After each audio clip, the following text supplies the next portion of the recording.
So CES, or excuse me, not CES, Macworld is over. No new, um, no new Mac Mini. No Apple NetBook. No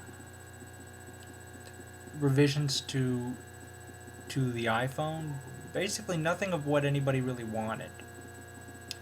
They released the 17-inch MacBook Pro, which really the only major breakthrough on that was a battery, an internal battery that could last up to 8 hours. In addition to that, they released iTunes. They released iWork. They released Life 09, and they lifted all DRM management on iTunes. Back in October, though, well before this thing even got started, an article by Doug Aamoth on the 14th of October 2008 from CrunchGear. He had written an article here on 5 reasons why an Apple NetBook is a no-brainer. I'm going to go ahead and read this, then give you the link to it. When asked today about the possibility of an Apple NetBook, Steve Jobs said something to the effect of, "The market is just getting started. We'll see how it goes." Huh? Here's how the netbook market's going, Steve.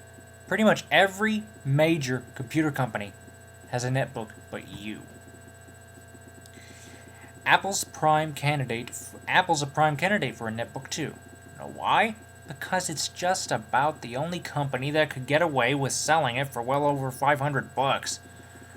I bet Apple could sell a netbook for at least $600 or more. So why should Apple in particular get into netbooks? 1. It gets people in the door at a low price point. Remember the Mac Mini? The Mac Mini's sole purpose is to get people who are scared off by Apple's relatively high prices into the game. But there's a problem. Nobody really buys desktops anymore, especially not novice and or basic computer users. Everyone buys laptops now. At $999 and higher, getting into an Apple laptop is a bit daunting for most people. But offer the Apple portable computing experience at near Mac Mini prices and see what happens. There's no big danger in offering an Apple netbook at $600 or more, so long as the next least expensive option remains at $999, i.e. the entry-level MacBook. PC notebook manufacturers don't have that same luxury. You can't price netbooks higher than your cheapest notebooks. Item 2. Netbooks are big on Netbooks are big on the whole alternative operating system thing. Regular people who would normally buy Windows-based computers are buying Linux-based netbooks without ever having used Linux before. It's an even shorter leap to OS X. I mean, you already own an iPod, right? I use a PC for day-to-day stuff, but I'd buy a Mac netbook for traveling because I know it'd be well built, fast, and great for surfing the web. Regular people would probably do the same thing. They'd say, "Oh, this doesn't have Windows, but at least I've heard of Apple, and I like how it looks." Plenty of people have at least used a Mac before too, even if they usually use Windows. Item 3. It's time for Apple to put out another smallish laptop. No matter how light the MacBook Air gets, some people still want a computer that's dimensionally small and lightweight. How's about a 10-inch screen? Even bring back the 12-inch screens. I saw an old 12-inch iBook G4 on the train the other week and did a double take. They just don't make them like that anymore. And here's a hint. This is just aside from the article. Your 12-inch PowerBook. You created the MacBook as a double replacement for the 12-inch PowerBook and the iBook. While I'm happy to see the MacBook as I just think of it as a sole replacement for the iBook. It is not a replacement for the PowerBook 12. The PowerBook G4 12, excuse me. You should bring that back, maybe in the form of a netbook. Back to the article. Item 4. The iPhone and iPod Touch desperately need to be integrated in with something substantial. I'm not saying to go the Red Fly or Palm Folio, rest in peace, route and make the netbook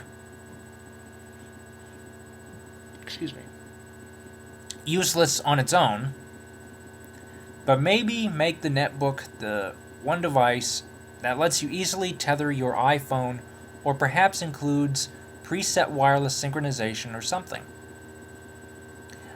I am also a huge fan of the idea of letting the iPhone and iPod Touch serve as the trackpad for the device, but you want to make the netbook so that people can buy it without having to own the other devices. And finally, item 5.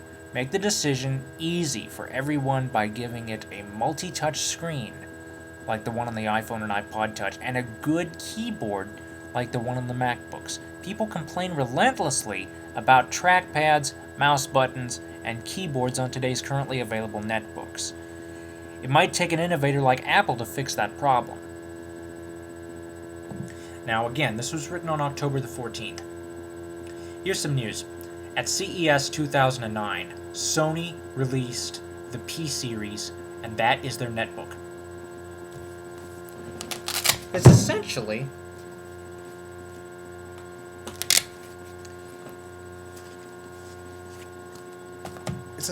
the replacement for this. And let me tell you something. In some ways, I wish I could have waited. This was the very first thing. I thought this would be perfect for a much longer lug around a bigger campus. It was $2,000. I put Vista on it, crashed. The keyboard that I needed a portable keyboard, and I needed one fast, so I got one of those rubber roll-up keyboards. Unfortunately, within about a semester, some of the keys quit working on that rubber keyboard. I mean, they physically press down, but the contacts no longer work. And so if I had known something like this would have happened, of course you can never tell, but I probably would have waited, especially after having heard that this new Vio P-Series is $800. But, that aside, Apple, get to work, get us something. The netbooks are not going to stop. In fact, for a child, this could very easily be a first computer, especially since considering the Vio P-Series comes pre-installed with Vista. Now, do I think that's a good thing? I don't. But, hey, let's look at Linux too. I mean, Linux, they've customized Linux so that it's very, very easy to use. Perfect first notebook for a child, somebody in school. The classrooms would love these because, and Apple, you guys are perfect. You guys are the quote-unquote leader in the educational technology market in terms of general education and notebooks, are you not? Get a netbook to them. Believe me, it's going to be a lot more powerful, and in the times of the recession, the school districts need to spend as little as they can, and if they need to upgrade a laptop lab, giving them a fleet of netbooks would be a lot less expensive than giving them a full fleet of MacBooks. Think about it. Thank you for watching. Comments are welcome, and have a nice evening.